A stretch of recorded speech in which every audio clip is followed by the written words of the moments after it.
view of President Ramaphosa's SONA response. We are joined from our Pretoria studio by political analyst Levy Ndou. Levy, thank you so much for joining us. Now, land redistribution comes up time and time again. Why is this case? Good evening to you. Good evening to the viewers at home. Remember, the African National Congress at Nasrec debated and ended up coming with a decision of having agreed amongst its members that they adopted land expropriation without compensation. This has been an issue amongst the majority of South Africans who were dispossessed. And indeed, there was an expectation of addressing the land question from 1994.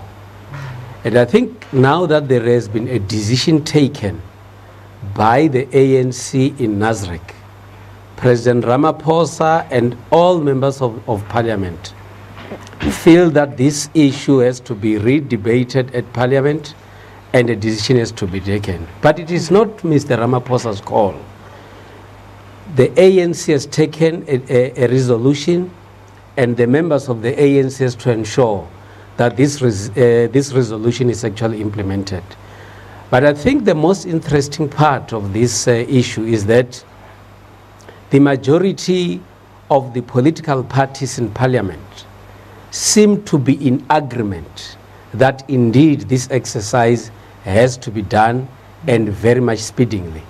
Even though there seem to be some discussions here and there, but this is a matter that is very central amongst the people of South Africa, and indeed it has to be done.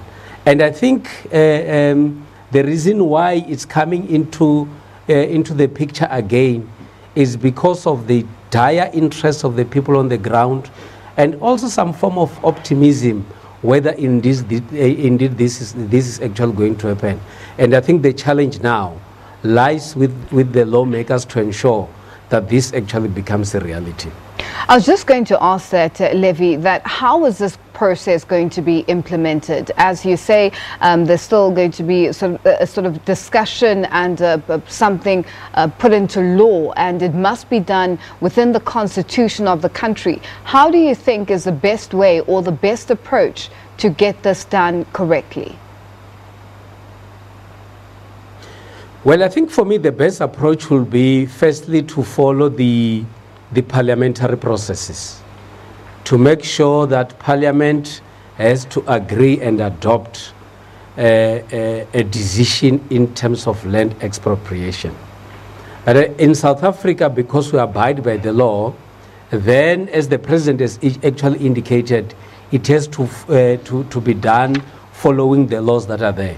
But another area that for me is very, very important is to look at what the leader of the opposition has actually indicated. Look at the experiences in Zimbabwe, and government has to avoid doing the things in a manner that it actually happened or unfolded in Zimbabwe.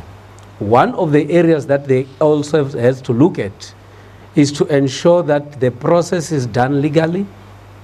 There is no disruption in relation to food security, but also at the same time, the majority of the citizens, especially the formerly dispossessed, must actually end up being the beneficiaries.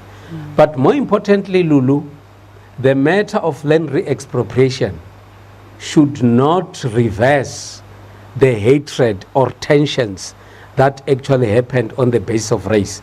And I think that is exactly why the president says all the members of parliament, all parties together, they must play a role in ensuring that this exercise is done, it is done smoothly, and it follows the law, and it must be owned by all members of parliament and indeed by all the citizens of the republic.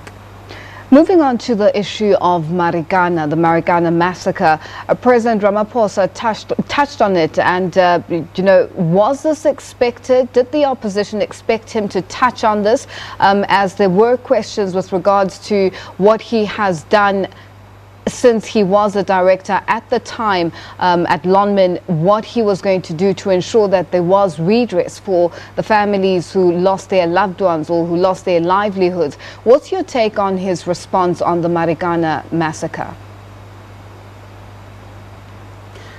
For me, I think what the president was doing was to say he has a recollection of what actually happened, and he knows a number of things that happened there. And you would agree with me that the opposition, even whilst he was still the deputy president, raised this issue to say he was actually involved. But I think what he did there was to say, look, on the Marikana matter, there was a commission that was established to look at the events that actually unfolded. And you'll recall that in terms of the findings, he was actually not found to have done something wrong. But I think what he's also doing, which for me talks to his approach to the opposition and everybody in parliament, is to say, I acknowledge what has actually happened in Marikana, but at the same time, I avail myself to participate in the healing process at Marikana and look at all other ways in which I can be able to participate. And I think he's actually trying to say, it has happened, but I still avail myself to do something in order to find permanent closure on the matter. And I think the president actually performed for me, especially on this matter, fairly very, very well. And I think when I looked at the members of parliament, especially from the opposition benches, I saw a group of people that seemed to be saying, indeed, he seemed to be sincere, and this is the man that we can work with, and the men that we actually trust as well. Levy, the issue of a cabinet reshuffle, there's been speculation, there's been a call. The president has come out and stated in his SONA presentation that there will be a cabinet reduction. What do you think with regards to his response to questions within Parliament with regards to the cabinet reshuffle, and the fact that he stated that it wasn't going to happen overnight, but it was going to happen at some point, without giving an exact indication as to when? The first point that we need to look at is that the first time when we all knew that former President Zuma has resigned, that would actually trigger cabinet reshufflement, because obviously it had to be replaced, the deputy president has to be replaced, and it had to affect the entire cabinet. But what is very, very central as well is that the president is given the powers by the Constitution to appoint cabinet, and those are the powers given to an individual who is the state president by the Constitution. But also at the same time, in his address to Parliament last week, he is the one who spoke about the size of cabinet and having to ensure that certain departments have to be cut off or to be merged, because the president himself was worried about the size of cabinet. But I think one other area that the president has to be very careful about is that he has put an emphasis on getting rid of corruption. And obviously, the president has to be very, very careful when he appoints cabinet to ensure that those that are corrupt or those that are perceived to be corrupt, he should avoid including them, because that might actually affect his reputation and the workings of cabinet. But I think also at the same time, because the opposition is aware that there is a possibility of cabinet reshufflement, that is why they have actually ensured or pressurized him to ensure that he should actually move faster in terms of cabinet reshufflement. Even though some names have actually been pointed out, the prerogative lies with the state president to appoint cabinet. But obviously, he has to be very, very careful to ensure that he avoid those that are perceived to be corrupt or those who are corrupt.